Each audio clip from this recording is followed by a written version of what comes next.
హిందువులకు పరమ పవిత్రమైన పుణ్యక్షేత్రం, అఖిలాండ కోటి బ్రహ్మాండ నాయకుడు భక్త వత్సలుడు కొలువైన ప్రాంతం. అలాంటి తిరుమల కొండపై ఆ దేవదేవుడి కైంకర్యాలకు, లడ్డూ ప్రసాదాల తయారీకి వాడే నెయ్యి కల్తీ అయిందనే వార్త పెను సంచలనమైంది. ఇది కోట్లాది మంది భక్తుల మనోభావాలతో ముడిపడిన అంశం.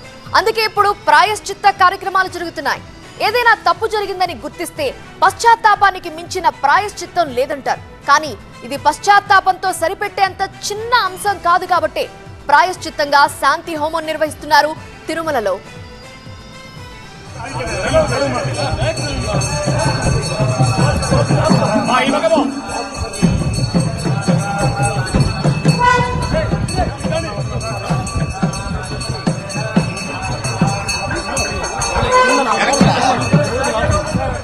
అనేక అనుమానాలు, అంతకు మించిన వివాదాలు. తిరుమల లడ్డు అపవిత్రమైందన్న ప్రచారం నేపథ్యంలో శాంతి హోమం చేపట్టింది టీటీడీ. తెల్లవారుజామున 6 గంటలకు మొదలైంది హోమం. ఈ ఉదయం 10 గంటల వరకు కొనసాగుతుంది. 4 గంటల పాటు శాంతి హోమం నిర్వహించబోతున్నారు టీటీడీ అధికారులు, అర్చకులు. లడ్డు పవిత్రత దోష పరిహారం కోసం యాగ నిర్వహణ అంటున్నారు అర్చకులు. శ్రీవారి ఆలయంలోని బంగారు బావి దగ్గర యాగశాలలో 3 హోమగుండాలు ఏర్పాటు చేశారు. పాత్ర శుద్ధి, యంత్ర శుద్ధి, స్థల శుద్ధితో పాటు పంచగవ్య ప్రోక్షణతో శాంతి హోమం కొనసాగుతోంది. శాంతి హోమంలో ఈవో శ్యామలరావు, అదనపు ఈవో వెంకయ్య చౌదరి, ఆలయ అర్చకులు, ఆగమ సలహాదారులు పాల్గొన్నారు.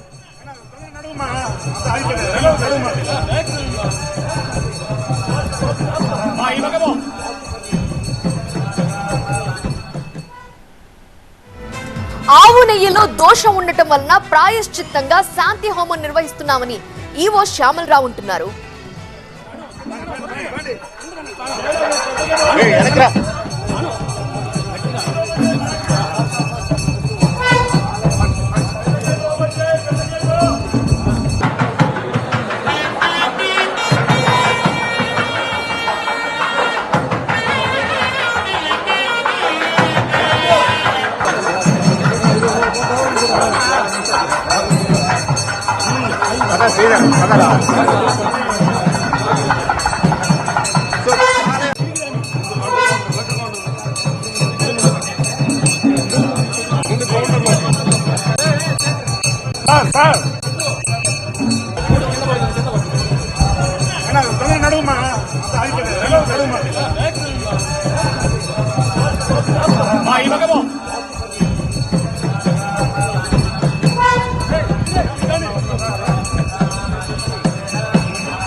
ఇప్పుడు తిరుమలలో లడ్డూ ప్రసాద వివాద నేపథ్యంలో ప్రాయశ్చిత్తంగా శాంతి హోమం నిర్వహిస్తున్నారు. ఉదయం 10 గంటల వరకు కూడా ఈ హోమం కొనసాగుతుంది. ప్రధాన అర్చకులతో, టీటీడీ ప్రధాన అర్చకులతో మా ప్రతినిధి రాజు మాట్లాడారు. మరిన్ని వివరాలు అందిస్తారు.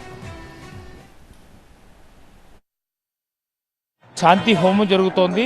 తిరుమల శ్రీవారి ఆలయ లడ్డూ ప్రసాదంలో నెయ్యి కల్తీ అయింది కాబట్టి పెద్ద ఎత్తున దేశవ్యాప్తంగా భక్తుల్లో ఆందోళన కొనసాగుతున్న నేపథ్యంలోనే టీటీడీ శాంతి హోమాన్ని నిర్వహిస్తోంది. మన దగ్గర ఆలయ ప్రధాన అర్చకులు వేణుగోపాల్ దీక్షితులు ఉన్నారు. చెప్పండి, ఈరోజు శాంతి హోమం ఎన్ని గంటల వరకు కొనసాగుతోంది? ఈ హోమం ద్వారా భక్తుల్లో ఉన్నటువంటి ఏదైనా అపోహలు ఉంటే తొలగిపోతాయా? ఓం నమో వెంకటేశయ్య. తిరుమల శ్రీవారి ఆలయంలో భక్తులు ఎలాంటి అపోహలకి, ఆందోళనకి గురి కావాల్సిన అవసరం లేదు.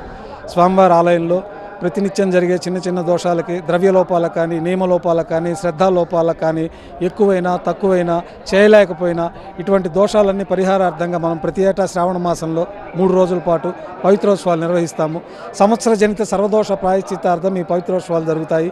ఆ పవిత్రోత్సవాలకు ముందుగానే మనం ఈ నెయ్యిని మార్చడం జరిగిందని మనకి అధికారుల ద్వారా తెలిసింది. కాబట్టి ఆ పవిత్రోత్సవాలు ముందు జరిగిన దోషాలన్నీ కూడా పవిత్రోత్సవాలతో పరిసమాప్తం అయ్యాయి. అయినా కానీ మనకు ఆ విషయం తెలిసింది పవిత్రోత్సవాల తర్వాత ఇటీవల ఒక 4-5 రోజుల ముందు తెలియడంతో ఈ యొక్క తెలిసిన దోషాన్ని మనం పోగొట్టుకోవడానికి, ఇతరత్ర సందేహాలు, అనుమానాలు ఆయా ప్రాంతాల్లో ఏమన్నా శేషం ఉంటుందేమో, పవిత్రంగా ఇదంతా చేయాల్సిన బాధ్యత మనపై ఉన్నది. కాబట్టి ఆగమ శాస్త్రానుగుణంగా ఆగమ శాస్త్ర మండలి అంతా కూడా పూర్తిగా పరిశీలించి ఈ యొక్క శాంతి హోమ కార్యక్రమాన్ని ఈరోజు నిర్ణయించడం జరిగింది.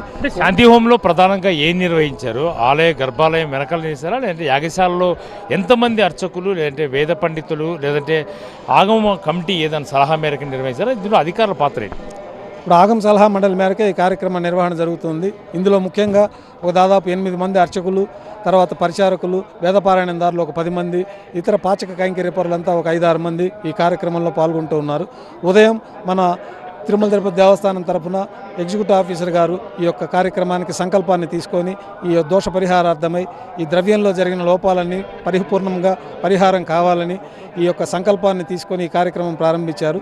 అందులో భాగంగా పుణ్యావచనము, తర్వాత విశ్వక్షేణ ఆరాధన, సజ్జంకురార్పణ, రక్షాబంధనము, ఈ పంచగవ్య ఆరాధన. పంచగవ్య ఆరాధన అంటే ఆవు పాలు, ఆవు పెరుగు, ఆవు నెయ్యి, ఆవు పేడ, ఆవు పంచకం అంటే ఆవు మూత్రము, వీటన్నిటికీ ప్రత్యేకమైన పూజలు చేసి ఆ పవిత్రమైన పంచగవ్య ద్రవ్యాలంతా కూడా మనం ఈ నెయ్యి ఉపయోగిత ప్రాంతాల్లో అంతా ప్రోక్షణ చేయడం జరిగింది. కాబట్టి పవిత్రోత్సవాలు ముందే జరిగింది కాబట్టి, పవిత్రోత్సవాలు తర్వాత జరిగినాయి కాబట్టి భక్తులు ఎవరు ఆందోళన చెందాల్సిన అవసరం లేదు. స్వామివారి అనుగ్రహంతో సకల దోషాలు ఈ కార్యక్రమంతో పూర్తి అయిపోయినట్లే భావించాలి. అంటే ఒకటి టీటీడీది శాంతి హోమం నిర్వహిస్తుంది. ఇప్పటికే భక్తుల్లో అనేక రకమైనటువంటి అపోహలు ఉన్నటువంటి నేపథ్యంలోనే టీటీడీ ఈ రకమైనటువంటి హోమం ద్వారా అపోహలను తొలగొట్టే ప్రయత్నం చేస్తుంది. అయితే తెలిసి తెలియక జరిగినటువంటి లోపాలు ఏవైనా అయితే పవిత్రోత్సవాలు ఇప్పుడే జరిగాయి బట్టి ఎలాంటి దోషం అయితే ఉండదు. అయితే భక్తుల్లో అనేక అనుమానాలు లడ్డూ ప్రసాదంలో నెయ్యి కల్తీ అయిందన్నటువంటి ప్రచారం పెద్ద ఎత్తున జరిగింది. దేశవ్యాప్తంగా ఉన్న హిందువులంతా కూడా టీటీడీ వైపు చూస్తున్నటువంటి నేపథ్యంలోనే టీటీడీ పంచహోమ ఏదైతే పంచగవ్యాలతో సంప్రోక్షణ చేస్తుంది. ఒకవైపు పోటుతో పాటు మరోవైపు ఆలయంలోనూ పెద్ద ఎత్తున శాంతి హోమం నిర్వహించింది. వాస్తుదోషంతో పాటు 3 హోమ గుండాలను ఏర్పాటు చేసి అర్చకులు, ఆలయ కమిటీ, మరోవైపు ఆగమ పండితుల సలహా మేరకే ఈ శాంతి హోమాన్ని టీటీడీ నిర్వహిస్తున్నట్టుగా ఆలయ ప్రధాన అర్చకులు వేణుగోపాల్ తీసి చెప్తున్నారు. కెమెరా పర్సన్ శ్రీధర్తో రాజు, టీవీ9 తిరుమల నుంచి.